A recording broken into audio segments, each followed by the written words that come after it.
Allora, stavo alla Vinita, giustamente è una questione di tramandere, di questione di trasmissioni. Per una strada qui che non si vede mica a Vini, non si vede manco si da Vinisci o si da Continividia.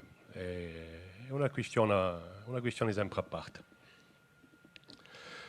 Allora, trasmette, la questione di trasmettere, la questione di avistica, la questione di avistica, avistica di se stesso, vuol dire tanto che uomo, di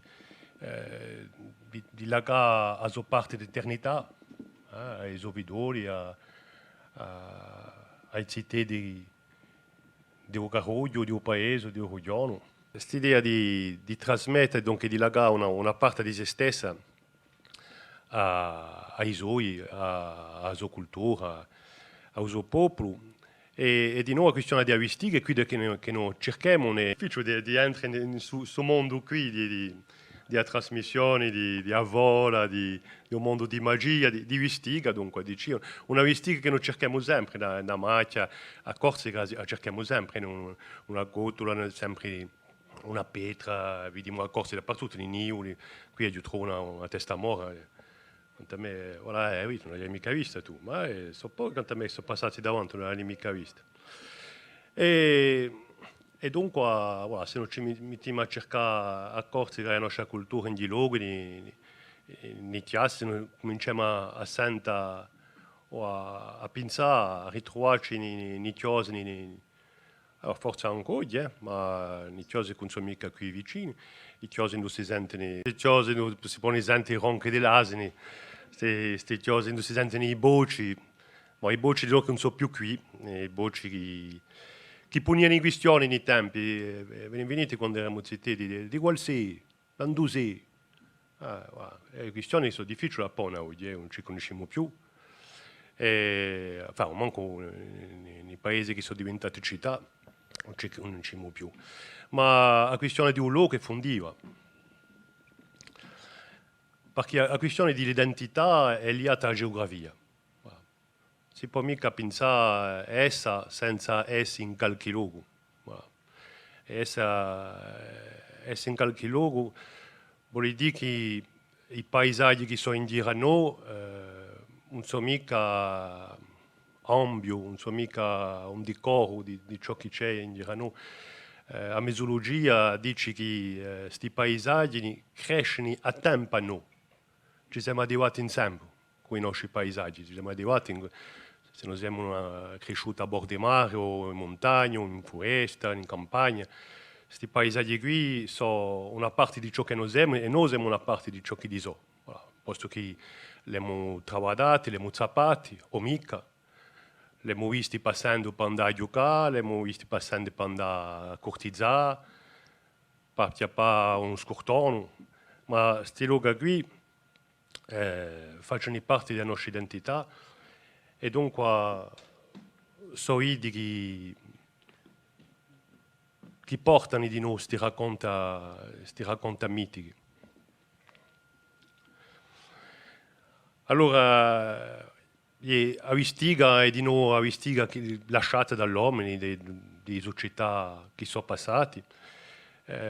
Società che hanno lasciato opere di lavoro, opere che erano qui destinate all'animale o all'uomo, e oggi vengono immorati, variati da un tempo. Qui era stato tutto l'ampio discorso di Osi Santa, no? Quando a Corsica era un deserto e che le poesie dicevano questo deserto umano e a difficoltà a ripetere tutto a zero, ciò che Osi Santa aveva fatto in buonore. No? Dunque, per essa, cioè essa di qualche luogo, e, voilà, ed è forse la più bella maniera di entrare in suo mondo qui, della conoscenza di questi luoghi avvatati, di questi luoghi che sono addormentati, che sono forse stati stantarati da qualche strega e che ci danno oggi a brama e a forza di trasmettere ciò che fu. Posto che se non abbiamo mica questo tesoro qui, che abbiamo a trasmettere, si dirà solo motivi letterari, si dirà solo per contare una bella storia, non erano mica abbastanza forti, non erano mica abbastanza potenti.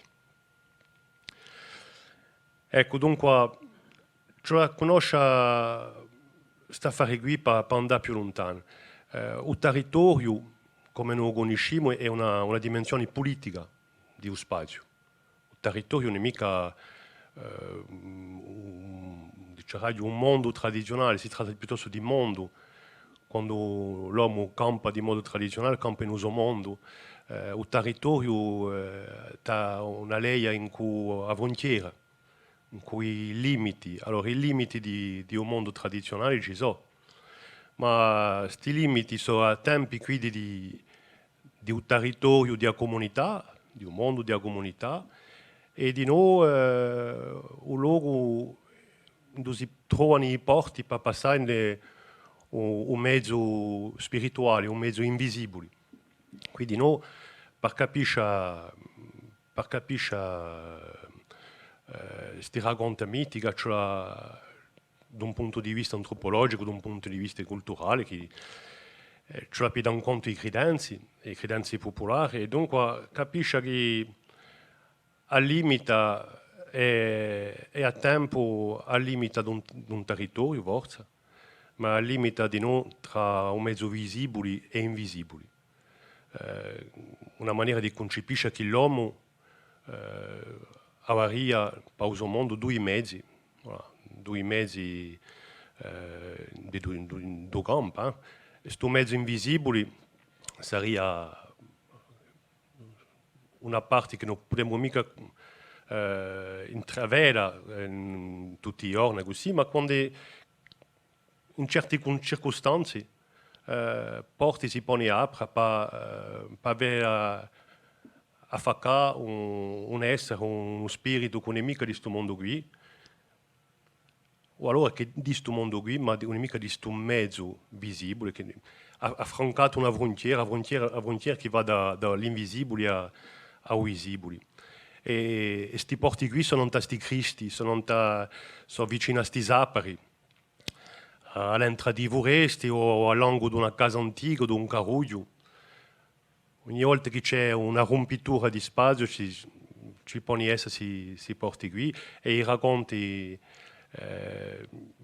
popolari dicono giustamente che le apparizioni, che le manifestazioni di questo mezzo invisibile si facciano in queste condizioni qui, in questi spazi qui, in temporalità che sono più o meno quindi di un ciclo di usori, all'alba, a mezzogiorno, alla tracciato o a mezzanotte. E dunque questi territori limiti sono stati incalcati di noi dall'uomo, come qui vediamo una croce per puntare un luogo, per marcare la presenza e il potere di una religione cristianina che vuole marcare la sua presenza. In si luogo qui, giustamente, in si luogo di frontiere, mica solamente frontiere, mica una bocca, una voce tra una guardia e l'altra, ma di noi una porta tra il visibile e l'invisibile. E qui credenze popolari che fossero pagani o cristiani sanno che ci sono questi porti qui, e sanno trovare e sanno mintuali per i racconti, o allora marcarli, incalcarli di una maniera simbolica, come qui. Allora, i racconti mitici, per me, dicono di trasgressioni giustamente da un mezzo all'altro, da un mezzo visibile a un mezzo invisibile, o l'inverso, da un mezzo invisibile a un mezzo visibile. Allora, qui ho fatto uno schema per capire, cioè pensare che l'orizzontalità sarebbe un mezzo visibile, e la verticalità è quello della divinità, è quello di forze spirituali, di spirita, di l'anima in pena, di divinità, di tutto ciò che appartiene a un mezzo invisibile, quale sia a credenze. E non su schema qui, l'uomo che viaggia dunque di modo orizzontale,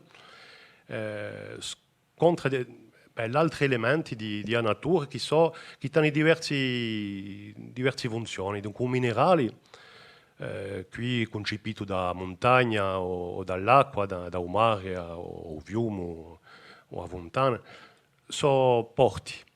Cioè, pensare a un minerale come porti, una zappara, porti per toccare a terra come centro di riproduzione di vita. Una terra concepita come mamma. Allora, qui sta forza dall'agricoltore di sicuro, ma forse anche innanzi.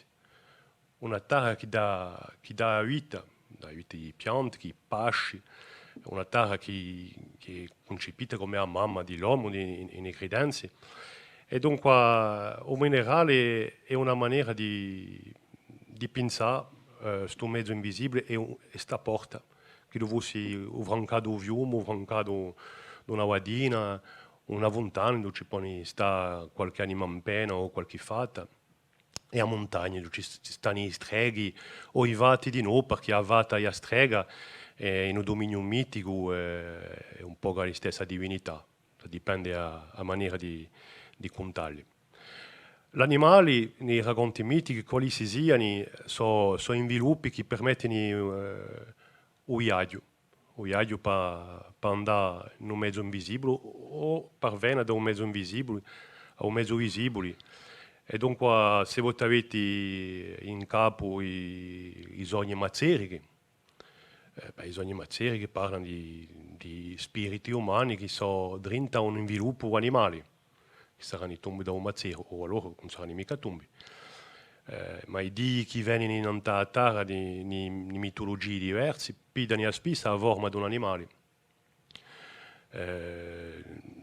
L'animale è segno giustamente di un fatto di andare o di venire dall'altro mondo, da questo mezzo invisibile. Gli animali che parlano in voli sono questi qui, sono morti, che sono in questa parte qui di un mondo che non è mica forse un luogo scartato veramente, ma è un luogo conosciuto, forse per la simbolica come la foresta, la montagna, l'abbiamo detto l'ultima volta. E un vegetale che sarebbe allora in questo dominio qui sarebbe forse un carburante, a benzina. Si conoscono che certi pianti permettono il viaggio da un mezzo all'altro e permettono questa comunicazione qui. Dunque la comunicazione tra i mezzi visibili e invisibili si può essere capita con i sogni, è sicuro, può essere capita di noi con i segni che si trovano viaggiando ogni giorno, quando l'uomo pensa aver inteso qualche segno. Allora qui sono cose che sono personali, ma bon, se voi vi sentite chiamare in foresta allora concenniamo, come vedete, o vedete come un'illusione o allora come un segno di pericolo, un segno. Dunque, sono cose abbastanza personali ma che risuonano bene nella nostra cultura. E dunque il sacrato sarebbe questa comunicazione tra i mezzi visibili e invisibili. Voilà. Per queste credenze popolari. Dopo per le credenze cristianine, il sacrato sarà messo in un tempio fisico, messo in qualche luogo e come già mica. Invece una manifestazione di invisibili, di mezzi invisibili può essere una manifestazione che si può passare facendo qui, francando il fiume, non un ponte voilà, che permette di giungere in paese. A una certa ora potete avere una manifestazione di qualche sia che avrà visto qualche spirito, qualche anima in pena, bon, come segno o allora qualcosa che non è mica gestito, che non è mica né concepito né spiegato, ma è così. Tra l'illusione e la credenza c'è sempre un inforcatore e ognuno abbacia come vuole. L'arbore di nuovo a livello di vegetali è una piazza maggiore perché conosce 3 dimensioni, va su la terra con i suoi radici e i suoi brondi, i suoi amboni, i suoi branchi crescono verso il cielo, verso il soprano e dunque le divinità si metteranno tra cieli, terra, sotto l'acqua, e ogni volta saranno manifestazioni di questo mezzo invisibile che si può manifestare in certe circostanze. Allora, e pensando a fare questi che sono riuscito a mia maniera a scomparre i raccontamenti che secondo queste 4 categorie. Voilà. I voli che contano un viaggio di un eroe che faccia appena un giro iniziatico. Questi qui sono racconti immaginari, non si può mica dire che sono racconti che hanno una leia veramente in quel luogo, come dicevo innanzi. Ma l'immaginazione di popoli è fatta di ciò che li conoscono o che li hanno inteso parlare. E difatti a vola e a tempo a conoscenza di un mezzo visibile, di ciò che noi rompiamo tutti i giorni, e a conoscenza che noi abbiamo appena di ciò che ci hanno diti, racconti tradizionali, popolari, di ciò che era questo mezzo invisibile, di ciò che erano questi esseri, questi spiriti che sono legati a un mezzo invisibile. Allora sono sicuro che a Piazza di Lantenati, di morti è importante, sicuro che a Piazza di Magia è importante, perché il potere di morti ha una forza tremenda per i credenti popolari. Sono i primi credenti, le prime religioni credevano al potere di Lantenati. Ci vorrà appena di tempo per avere le civilizzazioni per giungere all'invenzione in qualche maniera di divinità specializzate secondo una gerarchia piramidale con capimacchia di dei e tutti quei dei specializzati. E poi ci vorrà di nuovo mondo a tempo per avere l'emergenza di un dio solo, che avrà la potenza di quegli imperatori che avrà conquistato tante città in un mezzo visibile. Allora i voli sono racconti immaginari, sono racconti che parlano della nostra psicologia, e forse con tutti gli archetipi che Jung ha messo a palese. Ed è un racconto universale questo qui. È un racconto che si trova in tutte le regioni del mondo, quale sia l'epica, quale sia la cultura, a vola distruggendo qui è universale. Dunque è vero, non si può mica dire è una vola corsa, no, non ha mica un'origine particolare. Ma come tutti i contenuti culturali, ogni popolo l'ha fatti suoi. Voilà, con il suo spirito, con la sua maniera di contare, con i momenti, la maniera di parlare, di personaggi, la maniera di comportarsi, la maniera di va. E dunque sono i valori essenziali della maniera di comportarsi che noi troviamo una vola ed è una scuola di vita, per i cittadini, ma mica solo per i cittadini, per i maggiori di noi. E ognuno, quando sta sente una vola, è contento di pidare a volo qualche lezione. Allora, i miti nascono a tempo a volte di divinità. Sono quelli che capiscono ciò che ho detto innanzi, i rapporti tra usuto e usuprano, i vorsi tellurghi di Atara, i vorsi pudenti di uccelli, di larciniti, e questi qui saranno messi in racconto per spiegare l'ordine di un mondo, cosmogonia, per spiegare come è nato il mondo, cosmologia, per spiegare come viaggia un mondo, e la simbolica adoperata sarà quella di credenze popolari. O Conti Pazzo parla di sta fare qui, sto signore che viaggia, che faccio un passevena tra una strega e l'altra tutti i giorni, e sto Conti che d'amore per chi avrà inteso da un onduino che è un signore che l'aveva tombato, bon, è un racconto abbastanza conosciuto, ma questa è una maniera di spiegare a misura di l'uomo di noi.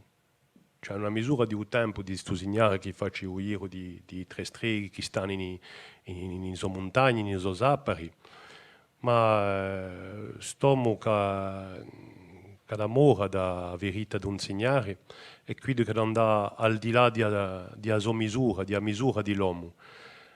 Posto che la cercare a tombare tutti i segnari, per non essere mica tombo da un segnare che in fin di conto ad amore da un colpo di sane di segnare anche morto. Dunque, sta maniera di concepire a piazza dell'uomo nell'universo rileva veramente qui di un mito, di un mito divenuto in queste circostanze qui. Aveva detto l'ultima volta che si poteva considerare tutto da mito o tutto da vola, secondo maniera di reitarlo, ma se non pidiamo a conoscere, tanto si poneva le differenze tra una vola, un mito e la leggenda. Chi sarebbe la leggenda allora? La leggenda parla di un mondo politico. Non siamo più in Dio sagrato di relazioni tra uccelli e terra. Siamo in una relazione in cui il potere dell'uomo ha presa soprana. E un uomo che prenderà soprana in lei e in cui sua divinità, in cui sua Dio, ma le leggende contano un territorio politico, contano la legittimità di una famiglia di qualche re o di qualche signore, o la sopranità della religione cristianina, a non da credenze popolari, pagani. È così che gli eroi diventeranno qualche santo, per spiegare che è tal santo che tomba os arpi con la sua spada, o allora tal santo che salva tal paese da una malattia, o Gesù Cristo. E dunque è una maniera di portare l'ideologia religiosa o politica in un mondo di comunità per giustificare un potere.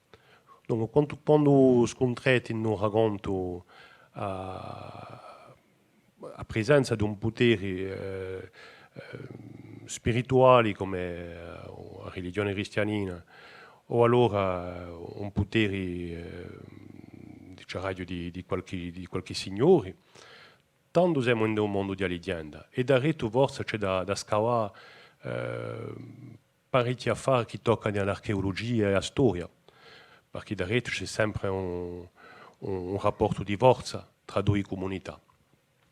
Infine i racconti d'apparizioni sono i racconti che toccano a queste apparizioni, visioni, di qualche fandogna, di qualche spirito, qualche essere con nemica di questo mezzo visibile che è venuto, può essere un antenato che si va accesenta in sogno, può essere una donna in bianco che si va a civera di noi per segnalare qualcosa, un pericolo.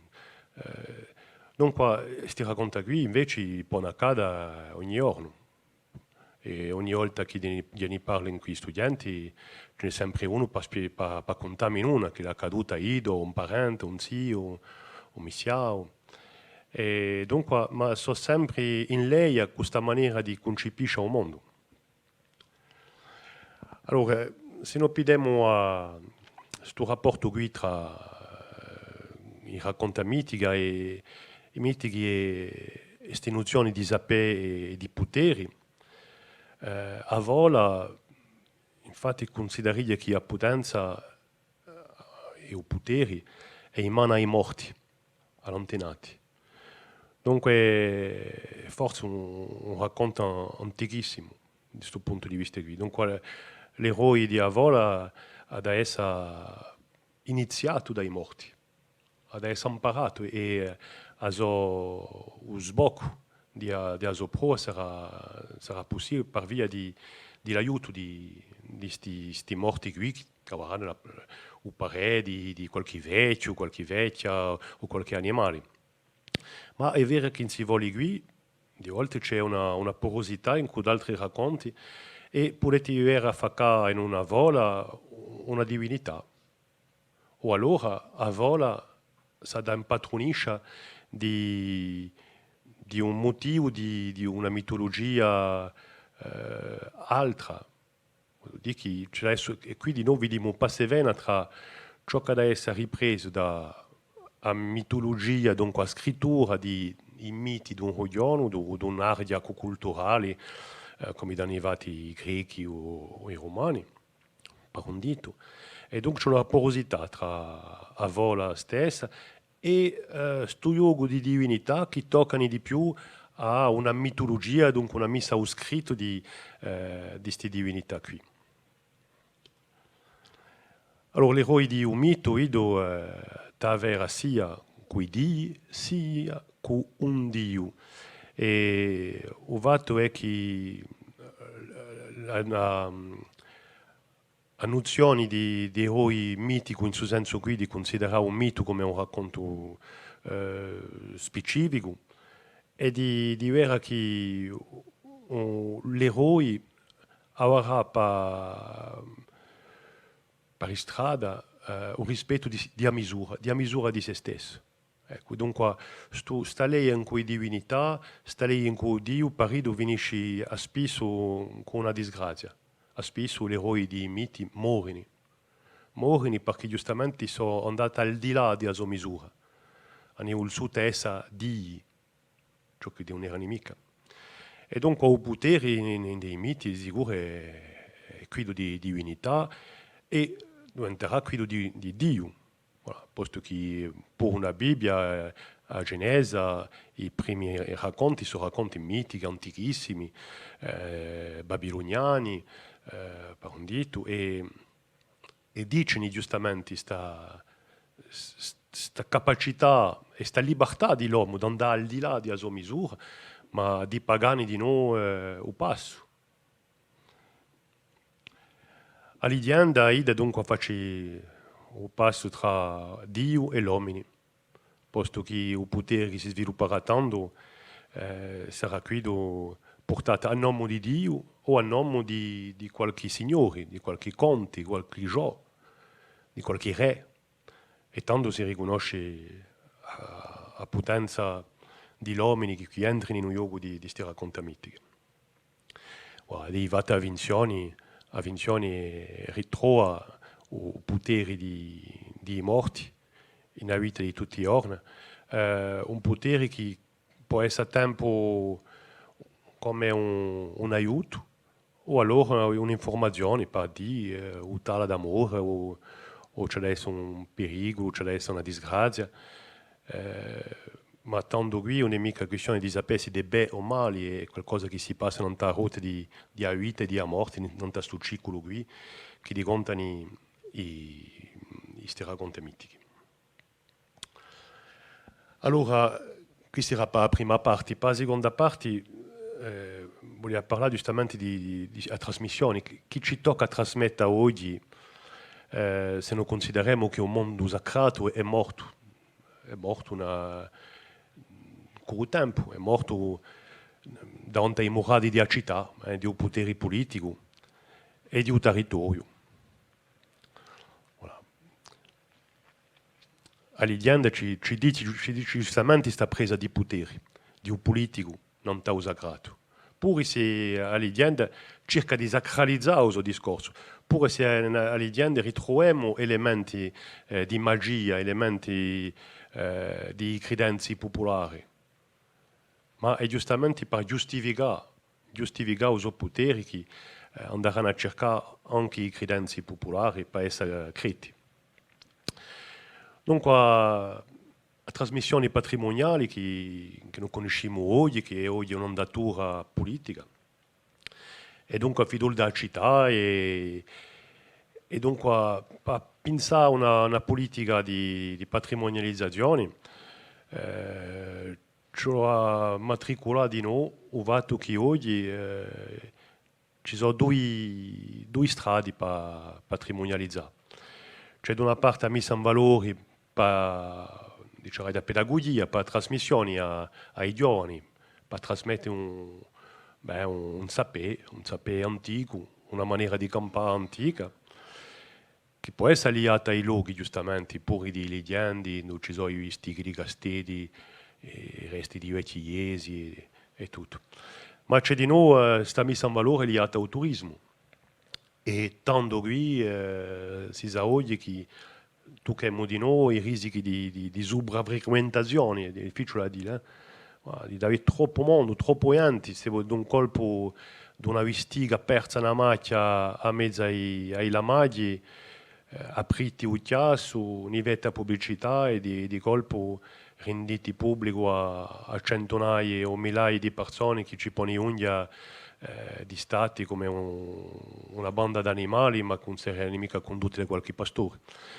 Allora, qui è una difficoltà perché c'è l'idea a tempo di mettere in valore questo patrimonio e ho fatto di la cala mezza alla maglia non è mica una soluzione, ma presto presto si capisce che c'è sempre la volontà di noi di poter andare di più lontano e tanto c'è la misura, quindi noi forza non andare mica, non conosce mica la sorte di Ugonti Pazzo, non andare mica troppo lontano in questa valorizzazione qui.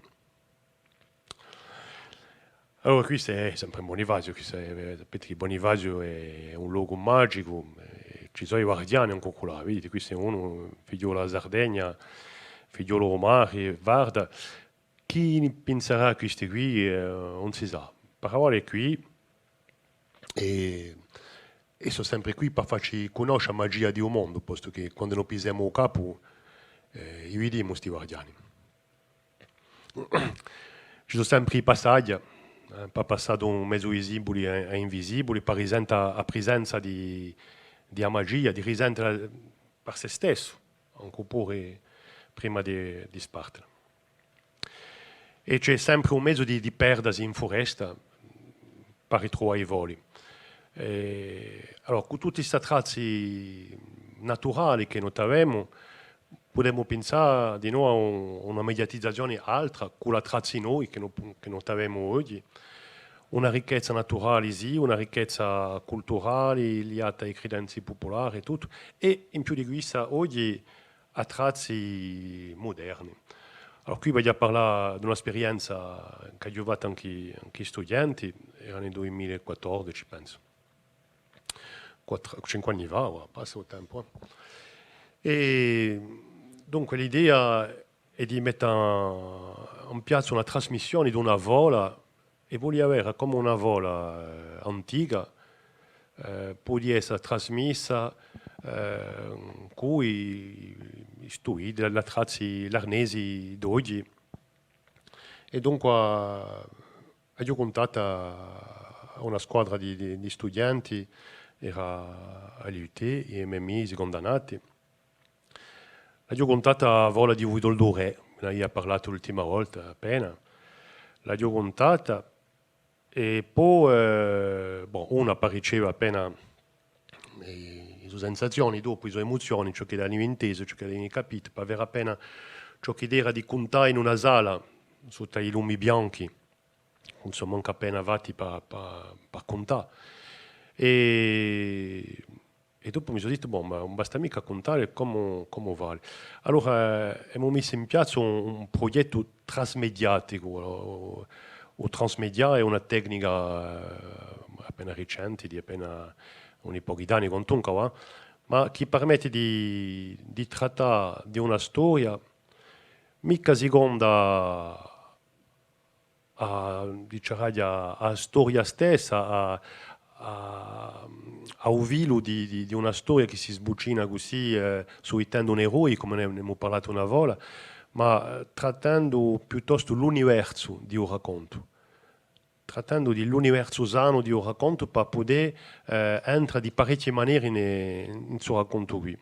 È così che ho fatto questo racconto qui dove do il pesce, usando forza di una malizia, abbiamo inventato un'informazione che era valsa. Ma prima di giungerci, voglio avere tutte queste linee qui che costituiscono infatti a maniera di pensare un progetto trasmediatico.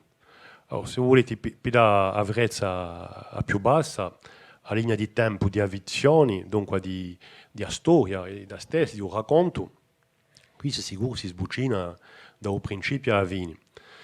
Ma in questo racconto qui c'è da voler aggiustare due altre linee che sono legate, dunque sono linee di tempo, che sono legate dunque, alla vita sociale analogica. È difficile di definirla qui, qui da che noi campiamo qui. Non posso mica dire in realtà, posto che quando noi siamo di noi non in reti sociali, siamo una realtà di noi, ma una realtà numerica. Dunque, ciò fa la differenza tra i due, perché diventa un progetto che ha la sua propria linea di tempo. Questo è un sbucinamento di un progetto tipico. Questo sbucinamento qui adesso ha da un conto a tempo lo sbucinamento di avvizioni, ma di no, quelli che mi ha utilizzato nella vita sociale e nelle reti numeriche. Allora, non si può mica spiegare in 2 secondi così, forse voglio raccontare il salvatoio di sta prova che ho fatto anche studenti e capiscerete ciò che si è passato. Voilà, dunque qui, se volete, una maniera di portare il progetto e di va a tempo la gente che suita nel progetto di lavoro, allora può non suita con le reti sociali, può non suita in una vita di tutti i giorni, e può non suita a storia che non li contiamo. E tanto l'idea è di va parlare alla gente, dunque in carruglio, in reti, e per avere un pubblico che cresce in giro a questo universo qui, non è più solamente legata alla storia stessa, ma è legata all'insieme. Dunque, io ho messo al principio a guerriglia, perché a guerriglia vuol dire che potete pensare arnesi che non sono mica, come dire, mica veramente onesti, non sta ovunque, ma se ti permettono di mettere in piazza l'arnese, e beh, bon, dopo abbiamo tempo di dire che abbiamo fatto qualcosa di male, ma bon, non abbiamo tombato. Ma è una maniera di provocare, in fin di conto, una certa maniera di reazione di gente. E dopo è sicuro che ce l'ha per i reti sociali, Facebook, Instagram, i blog, tutto ciò che voi potete aprire per comunicare non questa storia qui, non questo universo, per far parlare la gente. Dopo potete mettere in ballo qualche gioco in linea o una realtà, quindi non sono arnesi che sono sviluppati dappertutto, e mettere in ballo di nuovo un avvenimento pubblico, una serata, un concerto, un'animazione, un ripasto. E voilà. Tutto questo non sta ovvero di progressione di avvizioni e di un progetto. A Salvatore era questo qui. Abbiamo detto a stampa locale che uno studente ha visto una restonica un pesce tamanto. Pesce tamanto, e lui si promenava a una restonica, allora, e in un colpo ha visto un pesce tamanto, ma allora qui non si vede mica perché il ritratto non permette mica di vederlo, ma qui a mezzo, forse voi dite, si vede appena quando si sa, a mezzo un ritratto, o capo pensato da un canto e a coda dall'altra parte. Bon, e qui si sicuro il ritratto, i studenti sono studenti di multimedia, dunque l'infografia conoscono, dunque ad aiutare, mettitemi un falso pesce, un pesce tamanto in immersione, in qualche conca di arrestonica, e fate un ritratto. Dunque è arrivato così, è arrivato il ritratto l'abbiamo mandato a stampa. Bon, ho messo un colpo Mario Grazzi, voilà, perché dovevo sia a capo, non mi capitava pas un tonto. Ma ciò che abbiamo inventato una storia, abbiamo inventato un evento che non esisteva mica. E dunque Christophe, qui è un teatrino Christophe di noi, e dunque ha contato la storia come se l'aveva raccontata via, l'ha contata bene. E dunque una volta che a stampa ne ha parlato, bon, Ido di già aveva già parlato di sua scoperta, ha messo il ritratto di un pesce nella sua pagina Facebook, e dunque la gente ne è cominciata a parlare, chi sarà sto pesce, chi sarà sto pesce, bon, Facebook sapete come è, dopo la fa ridire, dopo c'è un gruppo di pescatori corsi che si è messo a Nanto, hanno cominciato a battere, ma chi sarà una truta, non è mica possibile, sta monta così, e chi sarà qualche siluro, qualche siluro. E allora, non sappiamo manco di esistere su pesce qui, il siluro, o siluro, non sappiamo manco. E è un pesce maggiore che si mangia tutto in fin dei conti. E dunque, quando abbiamo capito che l'affare è pedaia, Mario Grazia è andato a vedere di noi Antoine Orsini, non conosco idrologo dell'università, per parlare di questa affare qui, ma io non era mica un colpo.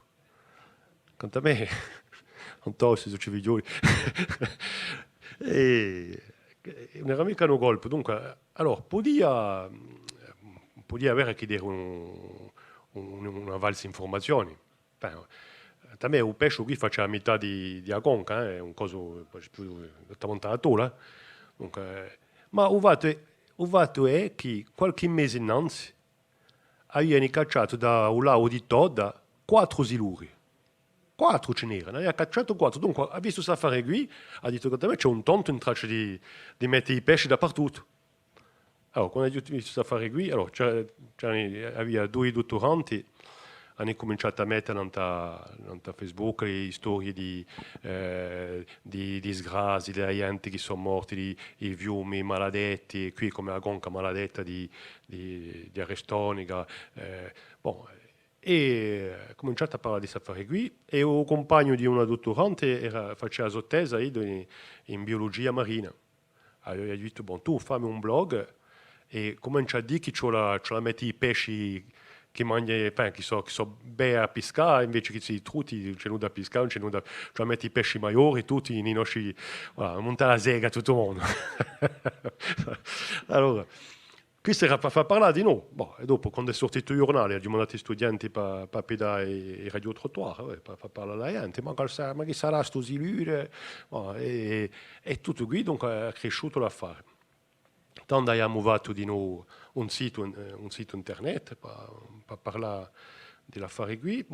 E il fatto è che era previsto, dunque, allora, capite, c'è la storia di un vidoldo pesce tradizionale. Dopo c'è una storia di un pesce straordinario che può dare essere un pesce di un vidoldo pesce, se non mi rimettiamo in un contesto. E la gente che parla di questa affare qui. Dunque era il momento di mettere a vola di vedere il pesce in linea di noi, per far conoscere questo racconto qui di noi. E i credenti che erano liati a questa affare qui, qui si passava non ai reti, ma di noi in Caruglio, posto che la stampa ne aveva parlato. L'affare si sbuccinava bene, era anche previsto dunque una caccia al tesoro, giusto non a Natale, in corti, in cui non a tematica di un pesce. Ed era prevista di nuovo una serata in un ristorante tempi va, non c'è più ora. E in due Cristoforo, giustamente su studenti qui, ha contato di nuovo a vola di un vidoldo pesce. Dunque, tanto era passato tutto, si discorsati in dire il pesce maggiore, il re dei pesci, e discussioni. Allora, l'affare poteva durare e sarebbe stata meglio se aveva durato di più, ma il fatto è che Antonio Orsini ha detto, posto che si deve un siluro, ce la cacciallo. Allora, se ce la cacciallo, c'è andare a pescarlo, ha domandato un'autorizzazione in prefettura per andare a pescarlo con l'elettricità. Tanti studenti hanno fatto una pagina, libertà per il pesce d'Arestonica. Donc, vedete, qui, une pêche électrique est organisée dans les jours à venir. Nous devons sauver ce mystérieux poisson découvert il y a quelques jours sur notre île, à l'Ota. Per montare a Sega non siamo mica l'ultimo di noi. Ma è venuto un momento e ci voleva dire, perché così no, aveva una vala questa pesca. Dunque abbiamo detto che era giustamente abbiamo montato a Sega per un progetto pedagogico che era questo qui. Dunque, ma una volta che avete creato questo universo di discorsate, di discussioni, di Montasega, potete ritrovare questa prudenza di avola, perché dopo c'è l'interesse. Perché tanto se voi dite, ma raccontare la vola di un re di un pesce, di un re di pesce. o dove il dore, voilà. E dove il pesce, cercare la parola. Voilà. E tanto voilà, l'interesse è cresciuto ed è nato e si può parte e si può trasmettere, mantenere. Ed è questo di noi l'interesse di nostri aranesi di oggi, una conferenza come qui che è filmata, che ad avere mano in rete, è interessante a 50 anni vita. Voilà. Dunque, ecco una maniera di concepire a trasmissioni oggi in quell'arnese che noi abbiamo, in conosce la cultura di noi, usando di tutti i nostri mandi, di nostra cultura. E tanto a partire da qui, forse che c'è sempre la speranza di tramandare ciò che è la nostra cultura, ciò che è questo universo qui, questo universo invisibile. Perché, bon, qui, da questo ritratto, vedete, o è più lontano sud che fuma so pipa. Voilà. Ci vedo ride appena così. Ma vedo che tiene i chiavi da porta qui, ma da porta di questo mezzo invisibile e di un mondo di lavoro. Voilà, dunque, se voi cercate di averlo, basta ripetere questi chiassi di memoria, questi chiassi di nostri vecchi. E tanto qui, vicino a questa porta qui, alla Brocato, potrete sentire qualche parola di qualche spirito, o accanto alla fontana, sentire borbodare l'acqua che farà parlare una vata. E sarà anche tempo di coda qualche arbete per fare zuppa e ricordare qualche petriceda di leggenda. Voilà. E tanto sarete pronti per contare, per tramandare e per continuare stavola. A ringraziarvi.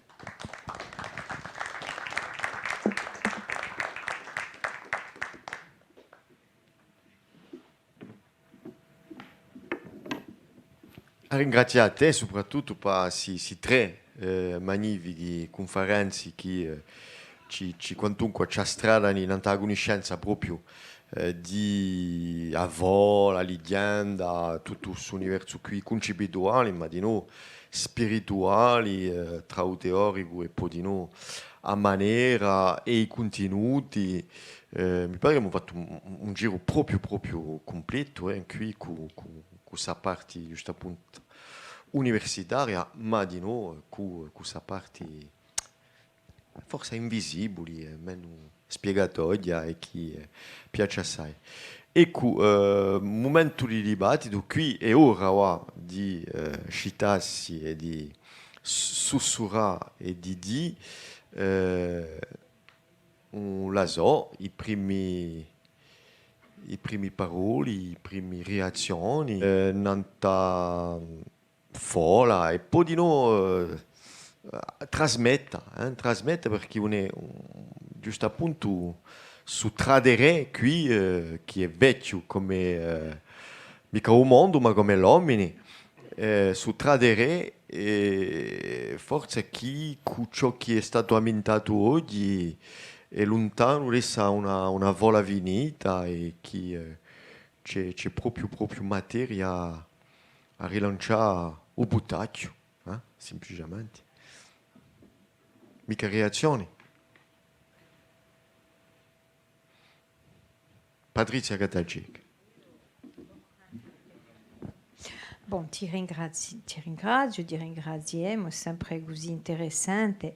Io di perivane non te la farei un bescio, se tu mi dici oggi, pensavo che l'era vera, perché chi mi ricordo e penso che certe gente si sono firmate ancora di strada, perché di tanto in tanto quando noi partiamo in montagna senti ma e ci sono i scemi che lampano i besci oggi e ti rendi conto, dunque vedi che l'affare è pisciato, ma allora giusto appunto tra vola e augia chi ci vuoi chi differenza c'è tra vola e augia perché qui si monte augia e avec news c'est tout beau il y a augia. Qui c'est bon, fare le bugie, ne ho parlato l'ultima volta, bon, è una maniera di considerare Vole come una bugia, pas un potere cittadino, eccetera.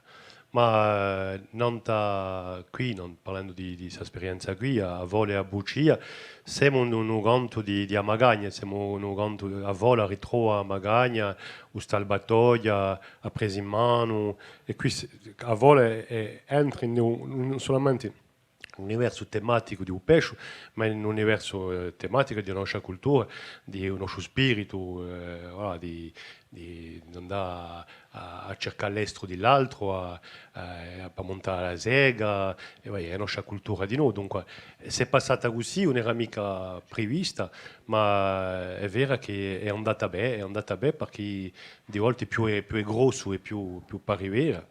È vero che esistono gente che lampano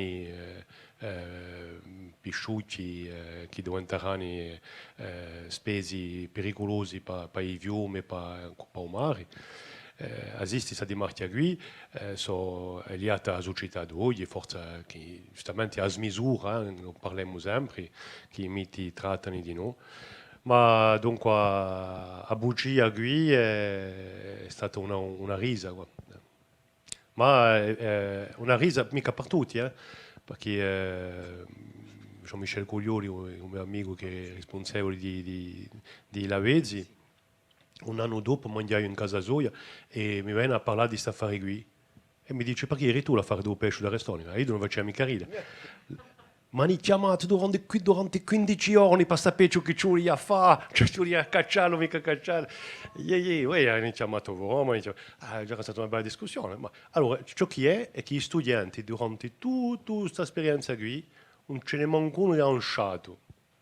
Nessuno ha parlato di perché sapeva giustamente che dire, pidiamo la gente in mano, e beh, nessuno ha parlato. Anche i miei vidori che erano amici in Conidi, non sapevano mica, mi domandavano, ma chi è questo pesce? Non sapevano mica, nessuno ha parlato, come qui di noi, una maniera di capire di noi che la nostra cultura è sempre viva. Il giornale Gazzetta di Mertian di Staffare qui, che è straordinario, si vede che qui. Domanda a stampa di pubblicare tanta fudiccia. È vero, la conoscenza, l'interconoscenza della nostra cultura. C'è una domanda agli studenti, no? No. Giacomo Tier.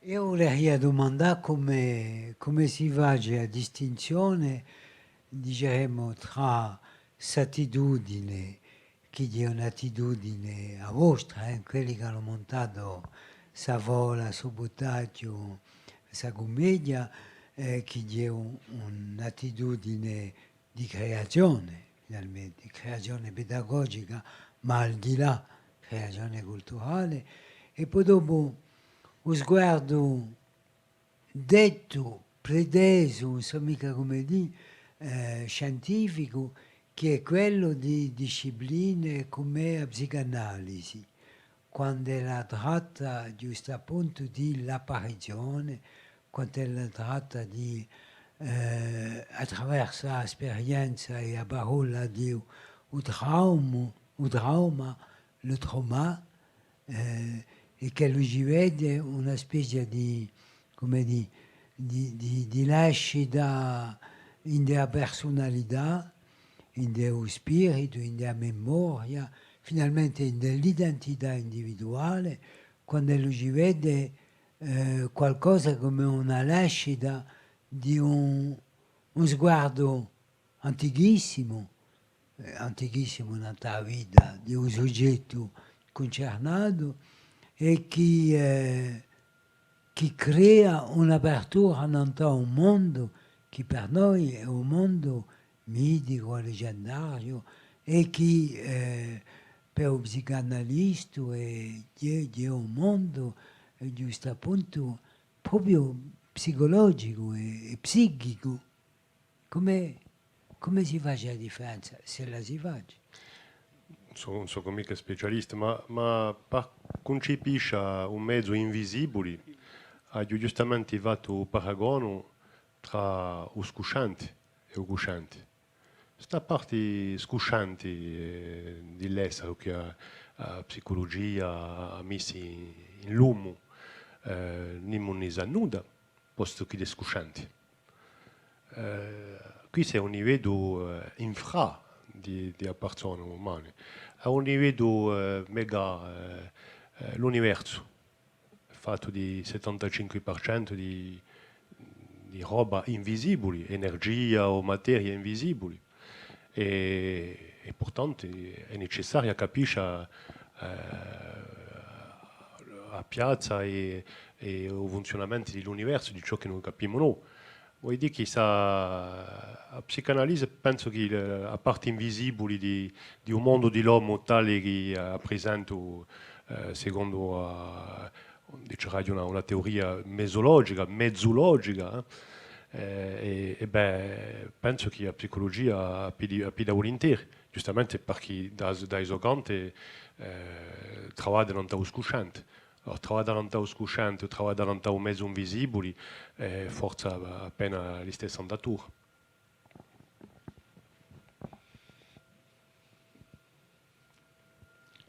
Forse una domanda che faccio io. Hai parlato un momento di sopravfrequentazione e mi domandai giusto appunto come a vola a puria o puraria essa d'importanza in del fatto che l'uomo in generale in Corsica può darsi in particolare in certi luoghi forse mica in dialogo come di più in più ci maniamo con la moltiplicazione demografica ci maniamo i spazi che c'era la natura, c'era nell'animale, c'era i territori erano comunque scompartuti tra uomini e mondi differenti così e con una certa armonia e complementari e oggi pare quantunque che gli uomini si mangiassero tutto e anche pure hai parlato di Bonifacio Nanzi e che c'è questa problematica qui. Vorrei sapere se ti hai riflettuto un po' con questa problematica qui di un uomo onnipresente in un luogo, in un spazio e che pone problemi oggi perché francamente ci siamo infilzati artificializzazioni di a terra, presenza in dei più belli luoghi, non rispetto di santuari di lacedi, degli animali, eccetera. Non so mica se giusto appunto, s'armonia che nasce qui tra i mondi e c'è una trasposizione possibile per rimettere quantunque l'uomo in coscienza ecologica. O può darsi no, o dico una tontia, non la so. No, ma io ho capito bene. Giustamente il discorso di Avola è questo qui. Avola non dice mica all'uomo un codice morale, non c'è mica che lo deve adoperare e basta. Avola comincia per dire l'uomo è debole. Una volta comincia, i parenti dicono all'iniziativa, non c'è mica apre la porta, manda a fare commissione, un aprite animo. Chi faccio l'iniziativa? Apre la porta. Ma è il comportamento dell'uomo, è questo qui. Se dica a qualche sia, non c'è mica andato là, a camera di barbe blu, cioè, la donna può dire, va, tutto ciò che da lì, ma non mica apre una porta. L'uomo apre le porte, è curioso, la curiosità dell'uomo. E di nuovo, la libertà. E qui ça... Dunque, l'imparare dell'uomo è giustamente qui, è di sapere che a divisa l'interdizione, un martio amico, una basta amica, perché se è interdito la diavola a scrocca, ma la diavola, voilà, per dirmi la diovata. Voilà, se un amico sbarca in un'isola, ha già sbarcato. Voilà. Bon, qui c'est come dire, l'istinto dell'uomo di andare al di là di ciò che lo deve fare, di ciò che la legge gli dà a fare e tutto. Ma dall'altra parte c'è Avola spiega che pure se l'uomo va ci sbagli ad scontrare un po' di prove e se lo si comporta bene tanto potrà diventare un altro uomo ma è un lavoro non da sé. Dunque Avola spiega che il lavoro non da se stesso non ha i suoi debolezze è qualcosa che porta e che può portare frutti e dunque a un livello della società di noi. Di dire siamo deboli, siamo brutti, siamo malfacenti, siamo cogni. È vero, ma mica solamente. Siamo capaci da un momento dato di organizzarci per dire, beh, ma cercare di essere meno coni, di essere meno brutti, di va meglio. È tutta l'ondatura di un chiasso di vita. Dunque, a un livello iniziatico, penso che è psicologico, a vola dice sta a fare qui. E dall'altra parte di noi, un mito dici, attenta alla tua misura. Non può mica avere un'inforcatura più larga che la tua. Se tu avvaci i tuoi pericoli. E dunque, se tu sei punito dopo, allora nei miti sono le divinità che puniscono. Nella vita di tutti i giorni può essere anche la polizia, o può essere la sorte, o destino, una stima. Ma ciò che è che c'è una possibilità per ognuno di gente che, voilà, che tra la libertà e il rispetto c'è una discussione a avere, ma in cui se stesso. La libertà e il rispetto. È vero, volevamo i due, ma il rispetto per l'altro e la libertà per noi. Cioè, cominciare perché avere i due per noi stessi. Questa, sì, e poi dopo per l'affare di sovraquintazione, niente che a parole, impetono tante parole perché impetiamo di noi non c'è un problema. E questa, basta dire, abbiamo la ricchezza, la più bella ricchezza del mondo, tutto il mondo vuole conoscere la più bella ricchezza del mondo. E il problema della messa in valore è questo. Se non vogliamo va bene a gente, cioè a dire, figliolette, conti dei bene di noi. Ma se è troppo bene, tutto il mondo ci vuole andare. Dunque, ce la voleva, e bon, hanno cominciato a fare in Monivasi, posto che la vedo ne parlano più, cerca di non parlare più, ma bon, è tra conosciuto, dunque, ma ce la voleva, comunque, a marcare un passo in questa affare qui e di cercare di andare alla gente in altro. Allora, mica per riprodurre lo stesso problema. Ma forse per allargare il problema quanto non possiamo allargare stagioni e fare bene altre gente in altri periodi per avere altre attività che potrebbero alleviare appena a carica non questi punti voilà, turistici che sono tra conosciuti e tra percorsi. Bon, se non c'è più domande, rimandiamo in Romagna e poi ringraziati Monda per a vini di suo primo ciclo, di stondi, e due altri cicli che continuano, che sono quelli di Jean-Guy Talamoni e quelli di Fabien Landron. Fino a un mese di frivaggio.